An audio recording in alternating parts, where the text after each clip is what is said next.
ان آیات مبارکہ کا ترجمہ پرسوں ہو چکا ہے، جس کی تفسیر چل رہی ہے۔ ایک میتہ کی یعنی کہ مردار جانور، اس کی تفسیر کی ہے۔ آگے ہے وَالدَّمُ وَلَحْمَ الْخِنْزِيرِ وَمَا أُهِلَّ بِهِ لِغَيْرِ اللَّهِ، خون خنزیر اور اللہ کے علاوہ کسی کے نام پر کوئی چیز ذبح کی جائے یا جو بھی ہو، ان تین چیزوں کا تذکرہ ہے۔ سب سے پہلے وَالدَّمُ، خون۔ یہاں پر اللہ نے صرف لفظ دم فرمایا، آگے سورۃ النساء کے اندر غالباً آئے گا جہاں پر لفظ مسفوح کا معنی بھی ساتھ آیا ہے، یعنی کہ اللہ نے فرمایا بہنے والا خون۔ بہنے والا جو خون ہے وہ کیا ہے؟ حرام ہے، ناجائز ہے۔ بعض خون حلال ہیں، جیسے گردہ، تلی وغیرہ، ان کے جو خون ہیں یہ کیا ہیں؟ پاک ہیں۔ تیسرے نمبر پر اب جو خون جانور ہم ذبح کرتے ہیں، جو خون اس سے کیا ہے؟ بہہ جاتا ہے، وہ کیا ہے؟ حرام ہے، ناپاک ہے۔ اس کا استعمال بھی ناجائز ہے اور اس خون کی خرید و فروخت بھی ناجائز ہے۔ اور دوسرے نمبر پر جو خون وجود کے اندر ہوتا ہے، جانور جب ہم ذبح کرتے ہیں اندر خون ہوتا ہے نا، وجود کے اندر جو خون ہوتا ہے وہ خون ناپاک نہیں ہوتا، وہ خون پاک ہے۔ وہ خون جو بہہ چکا ہے وہ کیا ہے؟ ناجائز ہے۔ اور جو رہ گیا ہے اندر جو خون ہے وہ خون کیا ہے؟ پاک ہے۔ تو اب جو بہنے والا خون ہے وہ اس کی تو نہ تو خرید و فروخت جائز ہے، نہ اس کا استعمال جائز ہے، کسی بھی چیز کے اندر اور کسی بھی صورت کے اندر وہ جائز نہیں ہے۔ اب دوسرے نمبر پر جہاں پہ اللہ نے فرمایا بہنے والا خون کیا ہے؟ ناجائز ہے۔ اب جو خون انسان سے لیا جاتا ہے، انسان کو دیا جاتا ہے،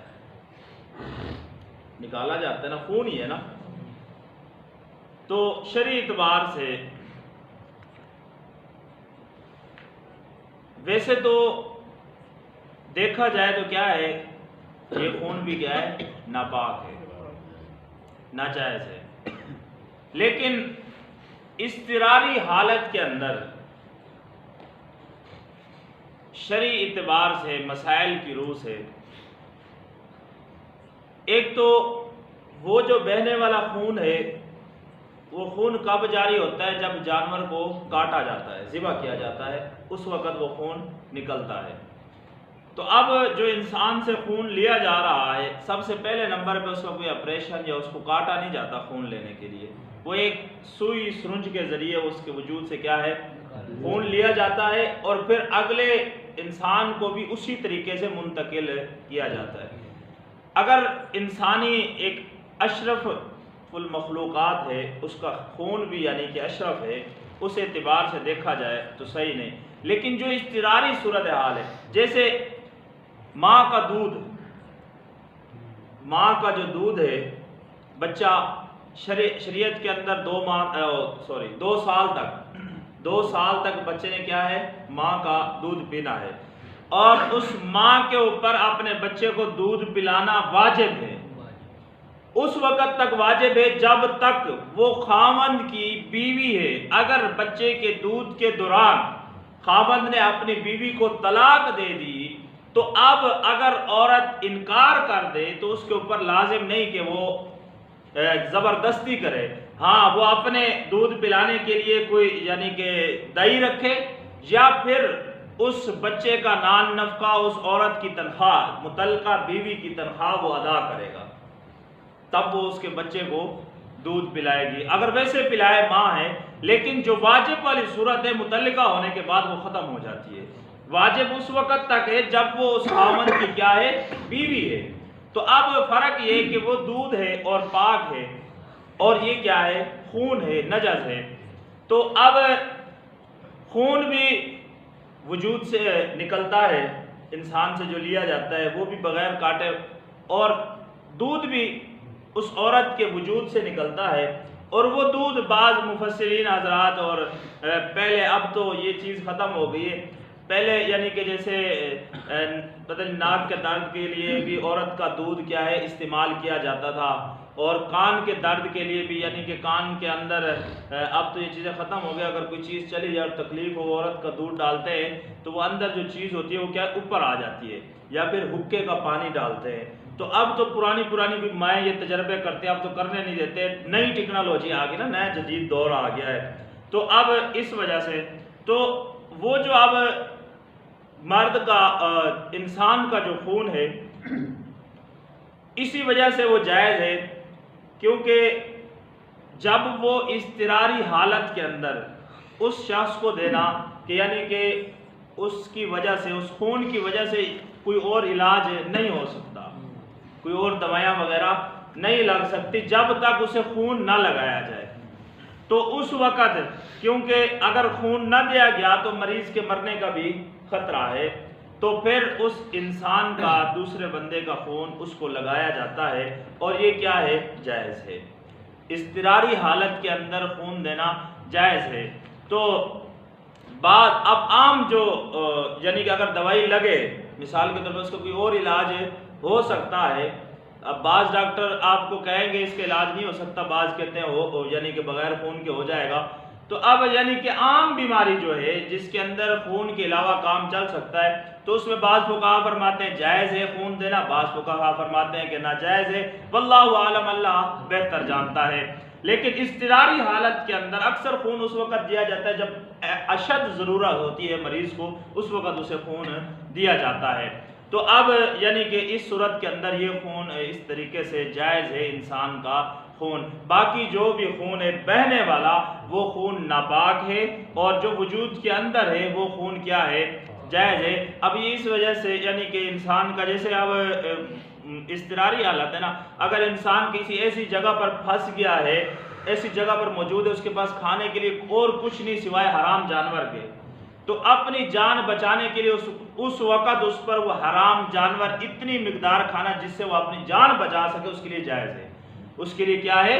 جائز ہے۔ کیوں؟ کیونکہ اگر نہیں کھاتا تو اس کی جان کا جانے کا خطرہ ہے، تو اس وقت اللہ نے اس کے اوپر حرام جانور بھی حلال کر دیا ہے، صرف اس وقت اتنی مقدار میں کہ اپنا وجود کی طاقت اس میں اتنی آ جائے کہ اس کی جان بچ جائے۔ تو اسی طریقے سے جیسے وہاں پر ہے، تو اضطراری حالت کے اندر شریعت اگر دیکھا جائے تو شریعت اتنی مشکل نہیں ہے جتنی ہم لوگوں نے بنائی ہے۔ اللہ نے شریعت کے اندر انسان کے لیے ہر آسانی پیدا کی ہے۔ اب اس کے بعد دوسرے نمبر پر یعنی کہ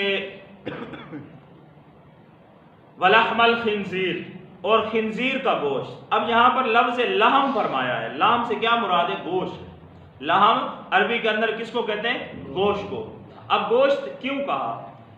اس لیے کہ یہ نہ سمجھے جاہل مخلوق کہ ہو سکتا ہے ویسے تو نجس ہے، اگر خنزیر کو ذبح کر دیا جائے تو وہ حلال ہو جائے، تو اس وجہ سے اللہ نے یہاں پہ لفظ لحم بیان فرمایا ہے۔ باقی اس کے بال بھی ناپاک ہے، اس کی ہڈی بھی ناپاک ہے، اس کے کھر بھی نجس العین ہے، جو نجس العین ہے اس کی ہر چیز ناپاک ہے۔